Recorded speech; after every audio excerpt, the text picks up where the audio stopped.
पुस्तक किसने लिखी थी? तो आर्यभट्ट ने लिखी थी। और किस भाषा में लिखी थी? संस्कृत में लिखी थी। Hello everyone, welcome to TET mantra by Kiran academy. और आज हम डिस्कस करेंगे क्लास 6 से चैप्टर 10, जो कि आधा मैं ऑलरेडी पार्ट 1 में डिस्कस करा चुकी हूँ और आज पार्ट 2 से डिस्कस कराते हैं। ठीक है, तो हमने चैप्टर यहाँ तक पढ़ लिया था। पुराण जो है सरल संस्कृत श्लोक में लिखे जाते हैं। ठीक है, यहाँ तक हमने पढ़ लिया था। आज हम यहाँ से पढ़ेंगे 2 संस्कृत। ठीक है, और जो भी इंपॉर्टेंट पॉइंट्स होंगे वो भी मैं आपके साथ डिस्कस कराती जाऊँगी। तो जिन्होंने भी पहले की 9 चैप्टर नहीं देखे वो जाके देख सकता है। आज 10वां चैप्टर है। जैसे जैसे हिस्ट्री खत्म हो रही है फिर हम ज्योग्राफी भी चालू करेंगे। ठीक है, तो देखते हैं। 2 संस्कृत महाकाव्य महाभारत और रामायण लंबे अरसे से लोकप्रिय रहे हैं। तुम में से भी कुछ बच्चे इन कहानियों से परिचित होंगे। तो सबसे पहला पॉइंट जो इंपॉर्टेंट है वो है 2 संस्कृत के बड़े महाकाव्य हैं। पहला क्या है? पहला है महाभारत एंड दूसरा है रामायण। ठीक है, वो 2 संस्कृत के महाकाव्य कौन से हैं? रामायण और महाभारत। ठीक है, अब महाभारत कौरवों और पांडवों के बीच युद्ध की कहानी है। महाभारत किस विषय में है? कौरवों और पांडवों के बीच युद्ध की कहानी है।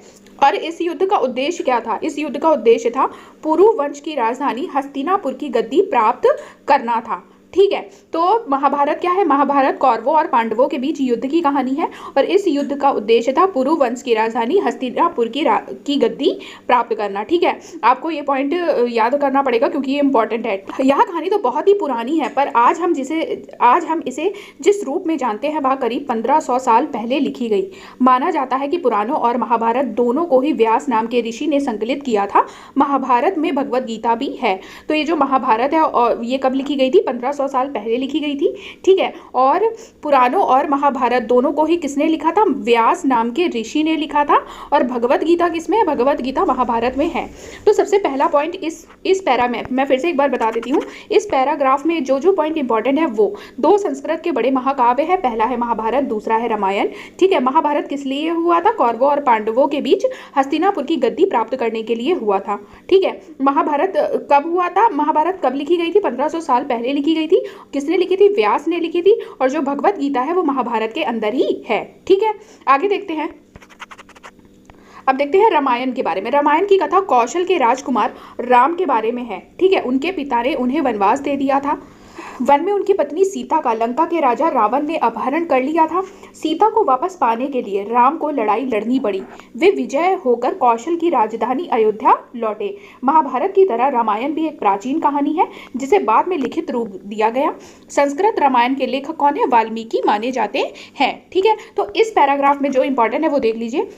रामायण किसने लिखी थी? सबसे पहला पॉइंट, रामायण वाल्मीकि ने लिखी थी। रामायण किसकी कहानी है? राम के बारे में कहानी है, जिन्हें उनके पिता ने वनवास दे दिया था। ठीक है, वन में उनकी पत्नी सीता का लंका के राजा रावण ने अपहरण कर लिया था और सीता को वापस लाने के लिए राम ने लड़ाई लड़ी थी।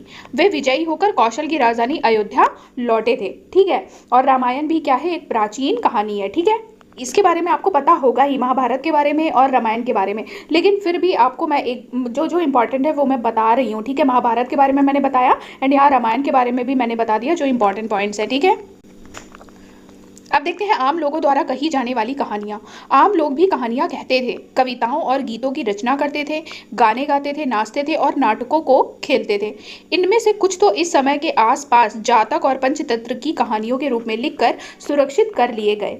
जातक कथाएं तो अक्सर स्तूपों के रेलिंगों तथा अजंता के चित्र में दर्शाई जाती थी। इसमें देखिए क्या इंपॉर्टेंट है, स्तूपों के रेलिंगों तथा अजंता के चित्रों में जातक कथाएं दर्शाई गई हैं। ये पॉइंट इंपॉर्टेंट है, बाकी इसमें कोई भी इतना इंपॉर्टेंट नहीं है। ठीक है, उसी में से जातक कथाओं में से ही एक प्रश्न लिया गया है, वो भी देख लेते हैं। बंदर राजा की कहानी। ठीक है, कुछ समय बंदरों का एक महान राजा हुआ। वहाँ हिमालय पर गंगा के किनारे अपने 80,000 अनुयायियों के साथ रहता था। इन सारे बंदरों को एक खास आम के पेड़ के फल बहुत प्रिय थे। ये आम बड़े मीठे होते थे। इतने स्वादिष्ट आम धरातल पर नहीं उगते थे।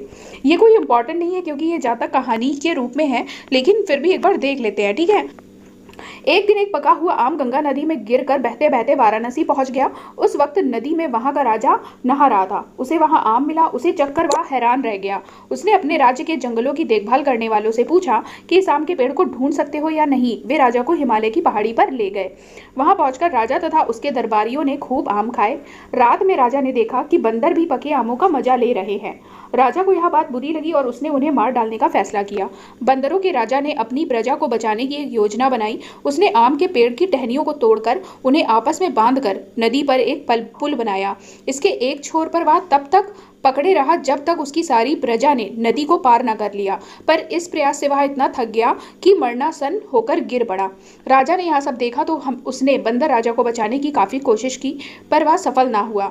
बंदर राजा की मृत्यु पर उसे शोक हुआ और राजा ने उसे पूरा सम्मान दिया। ठीक है, मध्य भारत में भरहुत के एक स्तूप से मिले एक पत्थर पर उकेरे गए चित्र में से दर्शाया गया है। तो ये जो कहानी है इसका चित्रण कहाँ किया गया है? मध्य भारत में भरहुत के एक स्तूप में, ये आप देख पा रहे होगे।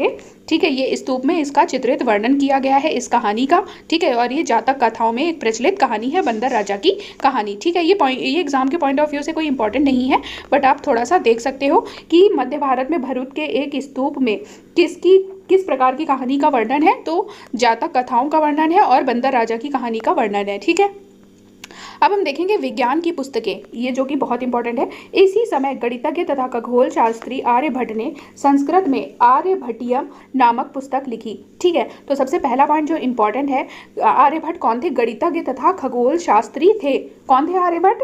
गणितज्ञ तथा खगोल शास्त्रीय थे और इनकी पुस्तक का नाम क्या था? संस्कृत में आर्यभट्टियम नामक इन्होंने पुस्तक लिखी है। ठीक है, इसमें इन्होंने लिखा कि दिन और रात पृथ्वी के अपनी धुरी पर चक्कर काटने की वजह से होते हैं, जबकि लगता है कि रोज सूर्य निकलता है और डूबता है। उन्होंने ग्रहण के बारे में भी एक वैज्ञानिक तर्क दिया। उन्होंने व्रत की परिधि को मापने की विधि ढूंढ निकाली जो लगभग उतनी ही सही है जितनी की आज प्रयुक्त होने वाली विधि।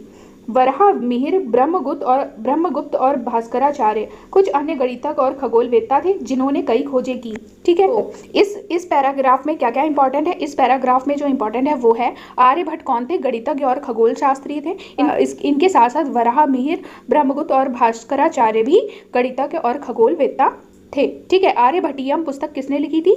तो आर्यभट्ट ने लिखी थी। और किस भाषा में लिखी थी? संस्कृत में लिखी थी। ठीक है, अब जैसे क्वेश्चन पूछेगा दिन और रात पृथ्वी के धुरी पर काटने की वजह से होते हैं, यह सबसे पहले किसने लिखा था? ये लिखा था आर्यभट्ट ने। और जैसे क्वेश्चन पूछेगा किसने सबसे पहली बार ग्रहण के बारे में एक वैज्ञानिक तर्क दिया था? तो आर्यभट्ट ने दिया था। ठीक है, किसने व्रत की परिधि को मापने की विधि ढूंढ निकाली थी जो लगभग उतनी ही सही है जितनी की आज प्रयुक्त होने वाली विधि? तो ये किसने ढूंढ निकाली थी? आर्यभट्ट ने निकाली थी। ठीक है, तो इस तरह से पॉइंट क्या है, ये इंपॉर्टेंट हो जाएंगे आपके आर्यभट्ट के बारे में। ठीक है, अब हम देखते हैं शून्य और आयुर्वेद के बारे में। अंकों का प्रयोग पहले से होता रहा है, पर अब भारत के गणितज्ञों ने शून्य के लिए एक नए चिन्ह का आविष्कार किया। गिनती की यह पद्धति अरबों द्वारा अपनाई गई और तब यूरोप में भी फैल गई। आज भी यह पूरी दुनिया में प्रयोग की जाती है। रोम के निवासी शून्य का प्रयोग किए बगैर गिनती करते थे। आयुर्वेद के बारे में देखते हैं। आयुर्वेद चिकित्सा विज्ञान की एक विख्यात पद्धति है जो प्राचीन भारत में विकसित हुई। प्राचीन भारत में आयुर्वेद के दो प्रसिद्ध चिकित्सक थे, चरक प्रथम और सुश्रुत। ठीक है, चरक द्वारा रचित चरक संहिता औषधि शास्त्र की एक उल्लेखनीय पुस्तक है। अपनी रचना सुश्रुत संहिता में सुश्रुत ने शल्य चिकित्सा की विधियों का विस्तृत वर्णन किया है। अब देखिए इसमें बहुत पॉइंट इंपॉर्टेंट है कि आयुर्वेद क्या है? आयुर्वेद चिकित्सा विज्ञान की एक विख्यात पद्धति है। ये कहाँ विकसित हुई? प्राचीन भारत में विकसित हुई। दूसरा पॉइंट है। ठीक है, प्राचीन भारत में आयुर्वेद के दो प्रसिद्ध चिकित्सक कौन थे? तो ये तीसरा पॉइंट है। पहले थे चरक और दूसरे थे सुश्रुत। ठीक है, चरक ने कौन सी एक पुस्तक लिखी थी? तो चरक संहिता लिखी थी। और वे किस विषय से संबंधित थी? वे औषधि शास्त्र से संबंधित थी। ठीक है, और सुश्रुत ने कौन सी पुस्तक लिखी थी? सुश्रुत संहिता लिखी थी। चरक ने चरक संहिता लिखी थी और सुश्रुत ने सुश्रुत संहिता लिखी थी। और सुश्रुत ने सुश्रुत संहिता में शल्य चिकित्सा की विधियों का विस्तृत वर्णन किया है। ठीक है,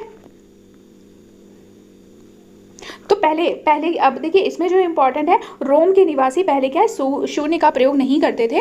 वे शून्य का प्रयोग किए बगैर ही गिनती करते थे। तो जैसे क्वेश्चन पूछेगा कहाँ के निवासी शून्य का प्रयोग किए बगैर गिनती करते थे, तो हो जाएगा रोम के निवासी। ठीक है, अब देखिए कुछ इंपॉर्टेंट जो पॉइंट्स हैं वो मैं बता देती हूँ। स्तूप निर्माण की शुरुआत कब से हुई थी? 2300 साल पहले से स्तूप निर्माण की शुरुआत हुई। अमरावती का काल क्या है? 2000 साल पहले। कालिदास 1600 साल पहले थे। लोह स्तंभ, भीतर गांव का मंदिर, अजंता की चित्रकारी और आर्यभट्ट, ये कब थे? ये थे 1500 साल पहले, ठीक है। और जो लोह स्तंभ का निर्माण करवाया गया था वो 1500 साल ही पहले ही तो करवाया था। और किसने करवाया था? चंद्र नाम के एक राजा ने करवाया था, ठीक है। और दुर्गा मंदिर का 1400 साल पहले, ठीक है। अब देखिए तिथियों के बारे में एक नजर डाल लेते हैं। इस पूरी पुस्तक में हमने वर्ष 2000 को शुरुआती बिंदु के रूप में रखकर घटनाओं, प्रक्रियाओं के होने की अनुमानित तिथियों की जानकारी दी है। पर अन्य पुस्तकें जो तुम पढ़ते होगे उसमें तिथियां अलग तरह से लिखी होंगी। इस पुस्तक में इन तिथियों के पहले करीब या लगभग लिखा गया है। जैसे कि पुरा पाषाण युग के लिए तिथियों लाखों वर्ष पहले के रूप में लिखा गया है। मेहरगढ़ के लिए क्या लिखा गया है? कृषि तथा पशुपालन की शुरुआत की तिथि लगभग 6000 ईसा पूर्व दी गई है। हड़प्पा के नगरों का विकास लगभग कब से कब तक हुआ? 2700 से 1900 ईसा पूर्व के बीच हुआ। ऋग्वेद की रचना का काल क्या था? 1500 से 1000 ईसा पूर्व के बीच था। महाजनपदों तथा गंगा के मैदानी इलाकों में नगरों का विकास तथा उपनिषद, जैन धर्म तथा बौद्ध धर्म से जुड़े विचारों का उदय लगभग 500 ईसा पूर्व, ठीक है। पश्चिमोत्तर में सिकंदर का आक्रमण कब हुआ था? लगभग 327 से 325 ईसा पूर्व, ठीक है।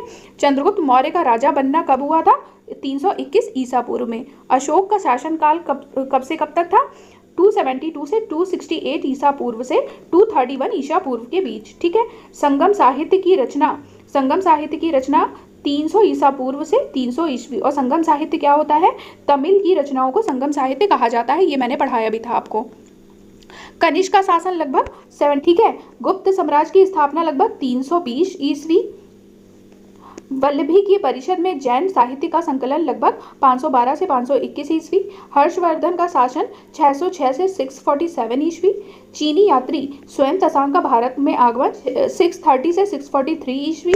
पुलकेशिन द्वितीय का शासन कब से?